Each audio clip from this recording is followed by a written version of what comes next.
A lo largo de la historia de la humanidad, innumerables personas han encontrado su final de las maneras más perturbadoras posibles.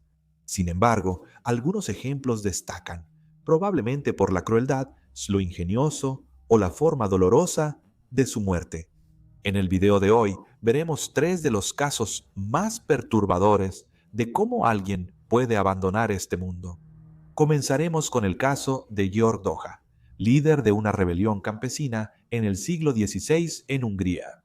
Doha, nacido como hombre común, trabajaba como mercenario para nobles húngaros. Era conocido por sus habilidades marciales y su destreza como esgrimista. Su fama lo llevaría a retar y derrotar en un duelo a un famoso campeón otomano, Eli de Aperio. Gracias a esta hazaña, Doga obtuvo reconocimiento y fue nombrado caballero poco después. En 1514, Doha fue seleccionado para liderar una cruzada contra los otomanos. La fuerza estaría compuesta por unos 40.000 campesinos y siervos, quienes recibirían muy poco entrenamiento militar.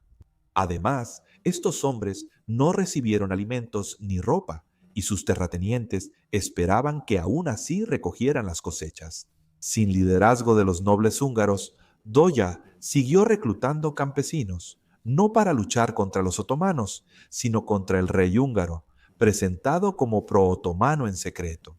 El objetivo de la revuelta era abolir la nobleza y distribuir las tierras de manera más equitativa, presentándose Doha como el representante del pueblo. Las fuerzas de Doha contaban con apoyo húngaro y la nobleza dependía de mercenarios extranjeros. La revuelta vería a miles de nobles ejecutados, a menudo por crucifixión o empalamiento. Al final, Doha fue derrotado por la nobleza húngara, que buscaba hacer de él un ejemplo. Para burlarse de sus ambiciones, Doha fue obligado a sentarse desnudo en un trono de hierro, uno que había sido calentado. Mientras su piel se cocinaba, lo obligaron a sostener un cetro de hierro y a usar una corona de hierro. Estos dos también estaban calientes. Mientras Doha ardía vivo, varios de sus compañeros rebeldes fueron llevados ante él, incluido su hermano. Doya observó cómo su hermano era cortado en pedazos, mientras suplicaba que le perdonaran la vida a su hermano. Para el resto de los rebeldes, enfrentaron una elección agonizante. Pinzas de hierro al rojo vivo se clavaron en la carne de Doha, arrancando pedazos. A los rebeldes se les dio la oportunidad de consumir la carne de Doha, mordiendo donde las pinzas habían arrancado la carne. Aquellos que se negaron fueron despedazados. Aquellos que participaron en esta comunión profana fueron liberados. Doha finalmente fue descuartizado, un proceso en el que su cuerpo fue cortado en 4 partes, un castigo medieval común para los traidores. Aunque el destino de Doha sin duda fue perturbador, decenas de miles de campesinos rebeldes también enfrentaron torturas y todo tipo de castigos a manos de los señores a quienes intentaban derrocar. Doha se convirtió en sinónimo del espíritu revolucionario del martirio y en el antihéroe por excelencia. Su imagen y su mensaje han sido utilizados por partidos políticos húngaros de todo el espectro, cada uno adaptándolos para encajar en su propia narrativa. La muerte de Docha seguirá siendo una de las más retorcidas. Su humillante y dolorosa profanación es un recordatorio de la crueldad de una élite gobernante. La siguiente muerte que vamos a cubrir es la del hombre más radiactivo registrado en la historia. Hisashi Auchi trabajaba como técnico nuclear, formando parte de un equipo que enriquecía uranio para combustible nuclear. Tras un accidente evitable, Hisashi fue expuesto a una fuerte dosis de radiación, lo que destruyó gran parte de su cuerpo. Su historia ha sido distorsionada, exagerada y sensacionalizada. Pero hay pocas dudas sobre la naturaleza perturbadora de la muerte de Hisashi. Hisashi trabajaba en la planta nuclear de Tokamura como parte del equipo responsable de enriquecer uranio. Esto implicaba medir cuidadosamente los materiales, controlar las reacciones y asegurarse de que el combustible estuviera preparado rápidamente. El último punto era algo que los dueños de la planta, JCO, enfatizaban mucho. El accidente que le quitaría la vida a Hisashi no fue el primero, ya que hubo uno en marzo de 1997. Los desechos nucleares de la fábrica no estaban bien contenidos, causando reacciones e incendios. Los intentos de controlar la situación fueron insuficientes y luego se encubrió lo ocurrido. No aprendieron la lección cuando, en 1995, el supervisor de Hisashi ordenó a él y a Masato trabajar en el enriquecimiento de uranio. Sin embargo, la fecha límite establecida por JCO ya había pasado y se tomaron atajos para acelerar el proceso. En vez de usar herramientas precisas para pesar los 2.4 kilogramos de uranio requeridos, se vertieron alrededor de 16 kilogramos en el tanque de mezcla. Se produjo una reacción de fisión descontrolada, y los tres que estaban en la sala vieron un destello azul brillante, una señal de este tipo de reacción. El supervisor estaba sentado en un escritorio alejado del tanque de mezcla. Hersashi ayudaba cerca del tanque mientras el colega vertía el material inclinado sobre él. Hisashi estaba a menos de 1 metro cuando ocurrió la reacción. Los tres recibieron una dosis alta de radiación, siendo Hisashi quien recibió la mayor cantidad. Hisashi fue trasladado a la Universidad de Tokio, donde los médicos al principio esperaban poder salvarlo. Se creía que había recibido alrededor de 10 sieverts de radiación, siendo el sievert la medida del riesgo para la salud asociado con la exposición a la radiación ionizante. 5 sieverts se considera una dosis letal, pero Hisashi había estado expuesto a 17. Sin embargo, los doctores intentaron manejar la situación sin precedentes. Al llegar al hospital, los síntomas de Hisashi parecían menores. Sentía un dolor intenso, había vomitado, su piel estaba roja e hinchada y sus ojos inyectados en sangre. La radiación casi destruyó el sistema inmunológico de Hisashi, dejando menos del 10% de sus glóbulos blancos normales. Lo mantuvieron en una sala estéril, alejado de los demás para evitar infecciones.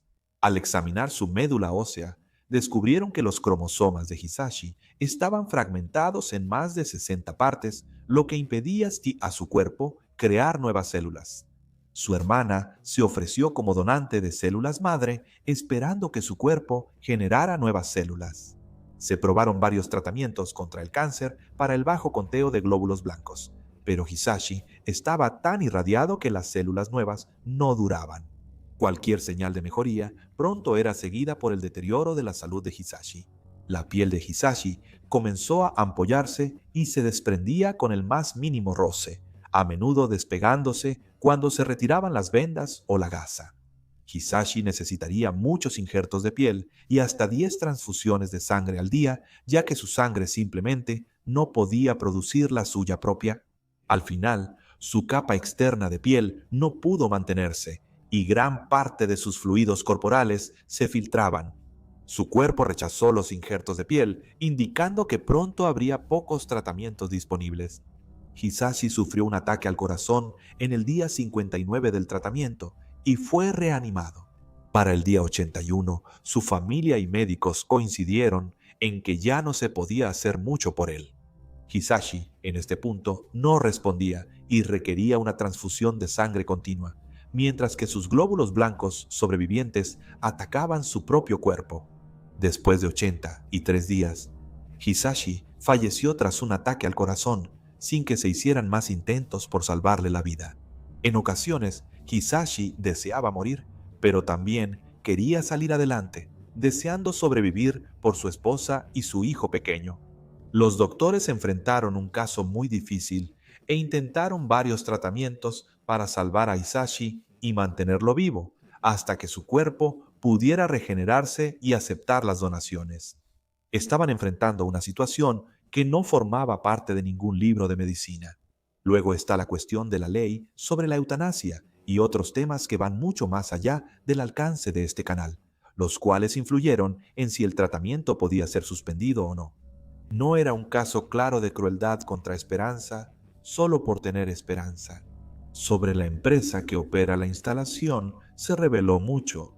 La mayoría de los empleados recibió escasa o nula capacitación sobre los riesgos de manipular materiales nucleares. Muchos no entendían que las reacciones de fisión podían ser provocadas por el trabajo que realizaban y muchos empleados ni siquiera comprendían completamente lo que estaban haciendo. Durante casi 10 años, se usaron prácticas peligrosas y baratas en la producción de uranio enriquecido. No existían protocolos establecidos sobre qué hacer si ocurría un incidente así, ya que quienes estaban a cargo simplemente no podían imaginar que sucediera un accidente. El supervisor logró sobrevivir a su exposición a la radiación y enfrentó cargos criminales por negligencia, junto con el presidente de J.O. El caso de Hisashi destaca la importancia de una buena capacitación y protocolos de seguridad al trabajar con materiales mortales. Es una historia trágica de doctores intentando salvar a un hombre condenado y de una familia viendo el deterioro de un ser querido. La muerte de Hitachi seguirá siendo una de las más sensacionalizadas, con fotos de otras víctimas quemadas que suelen atribuirle. Una historia trágica en gran parte porque fue completamente evitable.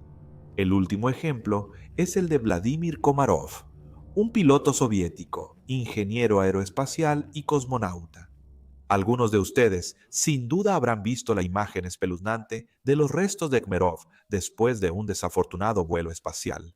La Unión Soviética logró varios primeros lugares en la carrera espacial, desde el primer satélite artificial hasta el primer hombre en orbitar la Tierra, pero también tiene el triste título de ser la primera nación en perder a un humano durante un vuelo espacial, siendo este Vladimir Komarov. Durante la Segunda Guerra Mundial, Komarov trabajó en una granja colectiva en su adolescencia. Su talento en matemáticas e ingeniería aeroespacial lo llevó a una escuela de aviación, de la que se graduó poco antes de que terminara la guerra. Tras ascender en la Fuerza Aérea Soviética, fue piloto de pruebas en 1959. Por eso pronto solicitaría ser cosmonauta y unirse a la carrera espacial, siendo de los pocos elegidos. Las hazañas de Vladimir le valieron mucha fama, junto con una estrecha amistad con Yuri Gagarin, el primer hombre en el espacio. Para el 50 aniversario de la Unión Soviética, su programa espacial planeó una misión especial. Vladimir fue seleccionado para liderar la misión, con Gagarin actuando como piloto suplente. La misión consistía en enviar 2 cápsulas y que Vladimir hiciera una caminata espacial entre ellas. Se informó que el cohete Soyuz 1 no estaba listo, quizá apresurado para el aniversario, el 23 de abril de 1967. Vladimir lanzó el Soyuz y orbitó la Tierra 16 veces. La misión original fue abortada debido a una falla en el despliegue de los paneles solares, lo que significó que la segunda cápsula no fue enviada. Con la misión acortada, Vladimir realizó una reentrada segura, manteniendo comunicación con el control de la misión. Durante el descenso, Vladimir intentó desplegar el paracaídas de freno, pero hubo una falla. El paracaídas se enredó y no pudo frenar la cápsula que caía en picada. La cápsula viajaba a tal velocidad cuando impactó contra la Tierra, que se aplastó sobre sí misma y se compactó de 2 metros a un tamaño de solo 70 centímetros. El combustible sólido del cohete se encendió, destruyendo gran parte de lo que quedaba. Todo lo que se pudo identificar de Vladimir fue su hueso del tobillo. Desde la disolución de la Unión Soviética ha surgido una fotografía que muestra a funcionarios de aspecto sombrío observando los restos carbonizados e irreconocibles de Vladimir. Se le dio un funeral de Estado, digno de un héroe. Abundaron los rumores sobre las últimas palabras de Vladimir. Algunos dicen que, mientras su nave caía a la tierra, maldijo a los líderes soviéticos o pidió un funeral con ataúd abierto para humillar a quienes lo enviaron en un vuelo condenado. Las transcripciones del vuelo no coinciden. También persisten los rumores de que Gagarin intentó ayudar a Vladimir buscando ayuda de un amigo en la KGB, pero de nuevo hay poca evidencia. También abundan los rumores de que Vladimir era muy consciente de los peligros de la nave, pero no quería condenar a su amigo Gagarin. La muerte de Vladimir fue especialmente espantosa y, por el secretismo del telón de acero, sigue siendo un misterio. La verdad es que no conocemos sus últimas palabras, y poner palabras en la boca de Vladimir es faltarle al respeto. De los ejemplos dados hoy, las muertes individuales particularmente espantosas a menudo se exageran y se vuelven un misterio. A menudo, las muertes sopican los logros de una persona o pasan por alto las circunstancias que llevaron a la tragedia. Es lamentable que a lo largo de la historia humana innumerables personas hayan encontrado su final de manera perturbadora, muchas siendo simplemente una estadística como parte de algún horror mayor. Pero como vimos hoy, el final de una persona no es toda la historia.